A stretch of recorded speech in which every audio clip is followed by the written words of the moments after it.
Voilà, donc quand tu fais une crise, bon c'est assez fort, hein. Je fais un test.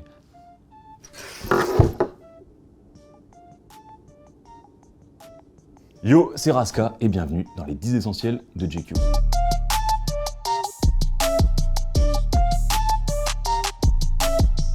Un caméscope, mais pas n'importe quel caméscope, un caméscope acheté 10 balles dans une brocante. Pour ceux qui ne me connaissent pas, je réalise des clips, des vidéos sur YouTube et voilà, des fois j'embarque ça avec moi, vacances avec des potes, avec sa meuf, en famille. Je ne montrerai pas les rushs, bien évidemment. Franchement, j'aime trop, tu sais, ça donne vraiment un côté comme quand tu regardes les cassettes de quand t'es petit ou quoi, franchement, c'est trop cool. Mes parents ne me filmaient pas quand j'étais petit, malheureusement, donc j'ai pas de vidéo de moi petit et c'est une grande frustration.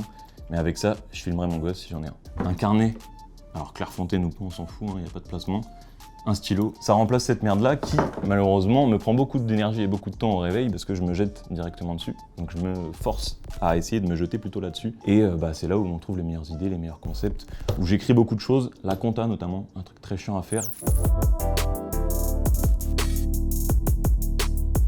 Grand passionné de manga depuis l'enfance, j'en ai un peu partout sur le corps. Je vais pas me mettre tout nu. Et là, c'est Fire Punch de Tatsuki Fujimoto. Et pour ceux qui connaissent pas, je vous invite vivement à lire cette petite dinguerie. Et ça, c'est ce qu'il avait fait avant de faire Chainsaw Man. C'est très trash, on adore. Et franchement, n'hésitez pas à cliquer ça. Objet essentiel, bien évidemment, dans ma panoplie, une petite sacoche. Sacoche Prada chez Time. Merde, putain, je l'ai mal fait. Prada chez... J'arrive pas à le dire, wesh. Vas-y, on va laisser tomber. Je voulais faire une ref asiatique, j'arrive même pas à le dire. Des Doliprane, un beer brick. Alors des piles, voilà, qui ont sûrement 10 ans de vie dans cette sacoche. Je cherche à chaque fois des endroits où on peut déposer les piles parce que c'est pas bien de jeter les piles n'importe où. J'en trouve pas. Donc ça fait 10 ans qu'elles sont là. Voilà, il y a plein de trucs. Ça, je sais pas ce que c'est, mais en tout cas, ça me sauve la vie parce que j'ai des reflux gastriques, les reflux. Donc c'est important. Bref, plein de choses dans ce sac. Cette sacoche, c'est ma vie. C'est, je pense, l'objet le plus essentiel pour moi. Là, on va partir dans le drip, les refs. Objet suivant, cette magnifique chevalière.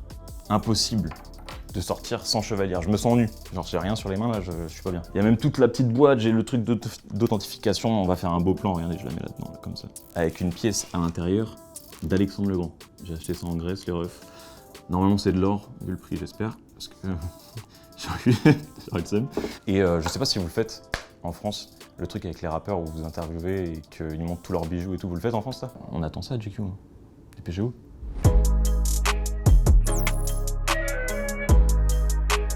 Plein de belles lunettes comme ça, des lunettes vintage. SO à mon gars de Vintage Vision sur Paris qui a un showroom. Que des petits objets de collection, on adore les lunettes. Je mets pas de chapeau, je mets pas de bonnet, je mets rien, je trouve ça me va pas.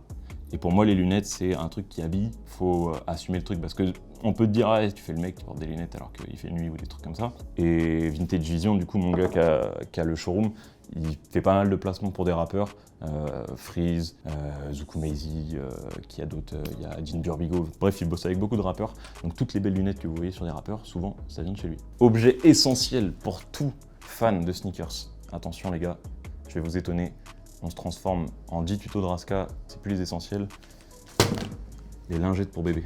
Tutoriel, on sort une paire au hasard, petite Babesta, qui a une sacrée gueule, voilà, elle est un peu abîmée, bon voilà, elle a fait quelques pogos, elle a fait quelques concerts, et ben c'est important de la nettoyer à chaque fois qu'on rentre. Hein, on n'attend pas quelques jours comme là. On sort sa petite lingette, attention, on fait attention, on prend bien évidemment quelque chose de biodégradable, même si bon c'est des lingettes et que c'est pas non plus incroyable, et on vient nettoyer sa paire, voilà, on frotte, on frotte. Est-ce que j'ai envie de me faire toute la paire là pendant l'interview? Non. Vous voyez, ça part direct, c'est incroyable. Lingette pour bébé, je conseille, bien évidemment. Anti-calvitie les refs, c'est important. Petit minoxidil, 5%, allez voir votre médecin traitant, normalement tu peux pas, c'est 2%. 5%, ça fait le taf, pouf, plus de trous. Le shampoing qui va avec. Il y a un an, j'étais perdu. J'étais là, putain, densité de cheveux éclatée. J'avais l'impression que bah voilà, j'allais ressembler à la boule dans Fort Boyard. Et au final, ça a fait le taf, ça commence à reprendre. Et les golfs se sont arrêtés. La densité commence à revenir. Merci à ces deux produits, c'est important. Je pense que ces deux produits peuvent servir à beaucoup d'entre vous derrière l'écran. Alors là, il est dégueulasse. C'est un roule-merde, j'appelle ça comme ça. C'est un rouleau aspirateur à merde. Hop, là on enlève. Alors entre ça et les lingettes, vous allez me prendre pour quelqu'un d'ultra maniaque. C'est vrai, tu vois, t'enlèves. Bon là, normalement, je mets le stylo que j'ai montré tout à l'heure avec, tu vois, tout est lié dans les essentiels.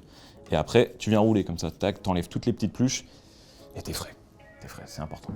Du rescue, je sais pas comment on dit ça, c'est des fleurs de bac. Voilà, donc pour les personnes qui, comme moi, sont très anxieuses, voire ont un trouble anxieux généralisé. Je ne vais pas expliquer ce que c'est, parce que c'est très long, j'en ai fait une vidéo. Ton cerveau, il est fucked up, il sait pas comment réagir à certaines choses, et du coup il t'envoie tout le temps des alertes.